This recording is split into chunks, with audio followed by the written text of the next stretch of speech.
Welcome everybody to my new layout. I have been planning this for a while and really got into it during the lockdown. With my last layout I was getting bored with. So just about everything on here I already had. I bought nothing new. And so there was a lot of fixing up and cleaning up all track work, testing the wiring and so on. Currently as it stands, it's about 95% fully wired up now. It's a DC layout, of course. Now, I've been building layouts since I was a kid. I built, single oval continuous run layouts. I built end-to-end layouts in both N scale, mostly American, although I did build an Irish N scale layout, double O scale, and HO scale. Presently, my passion for the last 30 years has been HO, and this was the purpose behind this layout. I wanted to build a layout that would give me a bit of fun, have a branch line, but more than anything else, I love watching my trains running around. So I created a situation where I could run 3 trains at once.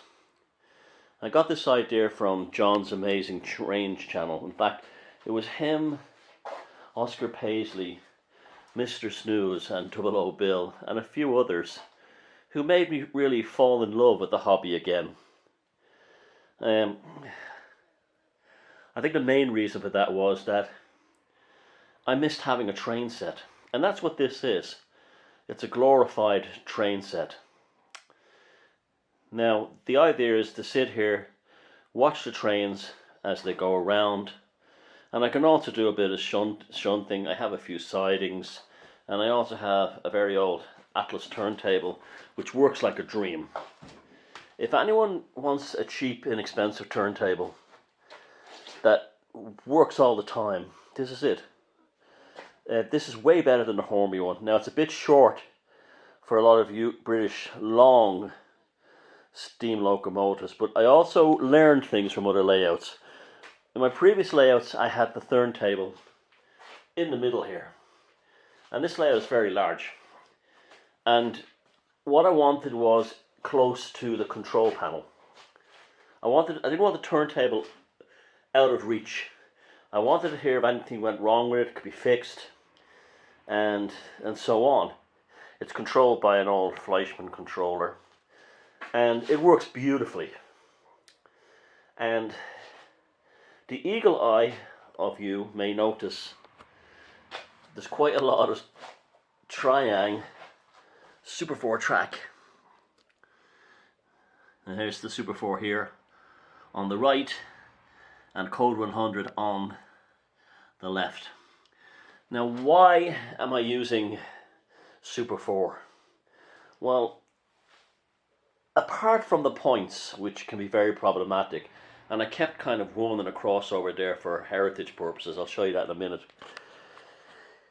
It's a really good track system, and it's robust. I think production stopped about 1969. It has a sleeper spacing, as you can see, between the contrast here between Triang Super 4 and Code 100. The sleeper spacing is British and Irish prototypical, where this later Hornby and Tyco and all the others went for American continental European spacing. It's prototypical to British and Irish sleeper spacing, but the thing is, it's narrow. So in double O scale it's like narrow gauge. I don't know what it's about it, but I just love the look of it. Also because of the width. I'll go over to the side. The width difference between the rail of Super 4 and Code 100. There's more contact area to pick up electricity. Now see here, I'll wait for the other folks to come in. Here's Code 100. Here's Super 4. Here's Super 4. It's about Code code 125, code 100. There's a wider contact area. All modular rolling stock runs perfectly on it. You can see this is, I reused the old track, broken sleepers now and again. But there's a narrower contact area on the top of the rail on code 100 than there is on Super 4. So you get excellent contact from heritage old models. I've got model trains running back from the 1950s, ancient Fleischmann there, New Haven, all the way to current ones, the latest offerings. They all run fine on it. Yes, points are problematic. You can see I haven't wired them in there yet, but this is just basically for a heritage thing. I made it at the Super 4 siding because I have some of the Triang Transcontinental and I want to display them along there and run them occasionally. So there's another reason why. If you see here, I built an upper level branch line. I don't know if there's going to be a station or a factory here, okay? And this is a constant problem I used to see with American layouts using the woodland scenic. I say someone building a 6x4 layout, and they use the woodland scenic risers to get to create the incline. Often, if they had a 6x4 layout or an 8x4 layout, the gradient was far too severe, and with American trains being long and large, they couldn't get up the inclines, so they struggled. Now, this will be a light railway, this upper level branch line, running trams with small motors. And how I get around it, and where the Triang Super 4 track comes into its own, is it's steel. It's heavy steel. In fact, the factory in Margate, the Triang factory that made this track in the 1960s and the 50s, bought surplus steel from the British military that was used to build battleships and tanks. So it's a very strong steel and very high quality. It does not rust and it cleans up easy. Now, there are issues with the rail joiners, or the fish plates, as we call them in this part of the world, okay? I found that many code 100s fish plates fit perfectly on Triang Super 4 track. No problem at all. Particularly the Atlas code 100 nickel silver rail joiners, HO scale. They fit beautifully on. And wait for it, this will be even more surprising. Triang Series 3 1950s track. The reason why I use this is because I need to get that tight curve. Because I didn't want otherwise if I had to use the curves with Super 4, it would have pulled over into the main line. Now, as I was saying, getting up the gradients, because it's steel track, I can put and I've done this, I've tested it already, works beautifully, neodymium magnets in the bottom of the locomotives and the trams, so they have tremendous adhesion. In fact, that was invented by Triang back in the 50s. They call it magnadhesion, and that was the purpose. The heavy steel track below the train pulls on the magnets on the bottom of your rolling stock, your locomotives and your trams, and allows it to go up the incline no problem, and pulls surprisingly strong levels of rolling stock. And that was the reason why I used the Triang, the ancient Triang. It's not prototypical what you're looking at, but it will be finished. Well, what you're seeing here is the flesh, not even the flesh, the skeleton and the nervous system of the layout that's to come. I'll be able to run 3 trains independently in 3 different directions and have lots of fun shunting. So this video is the debuting my next layout, which I'll call Arcadia Junction. And Arcadia Junction will be developed in the months and years to come, and each video will show not only adding scenery and buildings and so on, but also I have a huge collection of rolling stock that I've built up over the years in everything you could imagine, in HO and double O. That was my very first ever train when I was a kid.